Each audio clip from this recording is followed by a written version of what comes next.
সালমান শাহের হত্যার বিচার যদি ২৯ বছর পরে হয়, আল্লামা সাঈদীকে ইনজেকশন পুশ করে হত্যা করা হয়েছে, সেই বিচার কবে হবে এটা বাংলার মুসলমান জানতে চায়। ২৯ বছর পরে ইনভেস্টিগেশন করে আপনার সালমান শাহের খুনি বের করছেন, আর বাংলাদেশের কোরআনের উজ্জ্বল নক্ষত্র, কোরআনের পাখি আল্লামা সাঈদীকে জেলখানায় ঢুকিয়ে ১২টা বছর নির্যাতন করে শহীদ করা হয়েছে। এর বিচার কবে হবে? আমরা জবাব চাই। বাগমারার ভাইরা বলেন। নায়কের বেলায় দরদ উথলায় পড়ে, আলেমদের বেলায় দরদ উথলায় না, কারণ আলেমরা তো ভারতের দালালি করে কথা বলে না। ভারতের দালালি করে কথা বললে আলেমদের দাম বেড়ে যেত।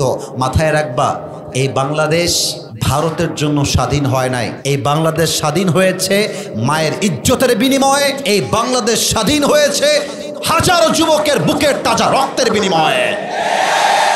এই বাংলার একটা মাটিও আমরা ভারতের জন্য ছাড়তে রাজি না। আল্লামা সাঈদী বলতেন, বাড়াবাড়ি বেশি কইরো না, গাছের আগায় আছো, গাছের আগায় থাকো। বেশি বাড়াবাড়ি করলে একটা ঝাঁকুনি মারবে, মামুর বাড়ি দিল্লি গিয়ে পড়বা, ওই দিল্লি গিয়ে তারা পড়েছে, ঠিক কিনা বলে। অতএব সালমান শাহের হত্যার বিচার করলেই হবে না।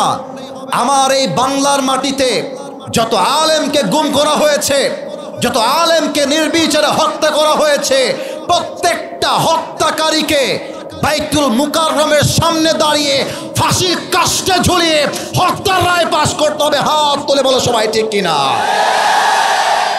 নারীরা মায়ের জাত, আমি ডিসরেসপেক্ট দিয়ে কথা বলি নাই। দেখো না, সালমান শাহের দিকে তাকাও, মারছে কে? ওর বউ তারে মারছে।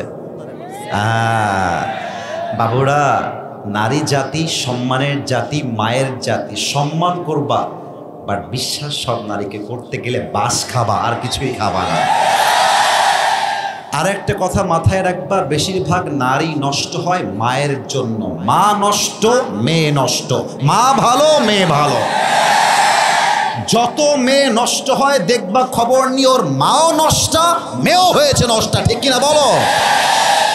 আর নারীরা মিথ্যা বলতে পারে খুব সাজিয়ে, আমি তোমাকে ছাড়া বাঁচবো না, তোমাকে ছাড়া আমি মরে যাব। আরে বাবু, दाल में कुछ काला तो जरूर है, धोखे में पड़ना नहीं है, ये जिंदगी अपना जिंदगी है, किसी लड़की के लिए अपनी जिंदगी बर्बाद हो जाएगा ये तो नहीं हो सकता मेरे दोस्त। একটা মেয়ে ধোকা দিয়েছে মানেই যে আমি বেকা হয়ে যাব? নো। আরে ওর জন্য একটা বিয়ে জায়েজ, আমার জন্য 4টা বিয়ে জায়েজ। ও একটা করবে, আমি 4টা করে দেখায় দিব, বড় টাইম নাই।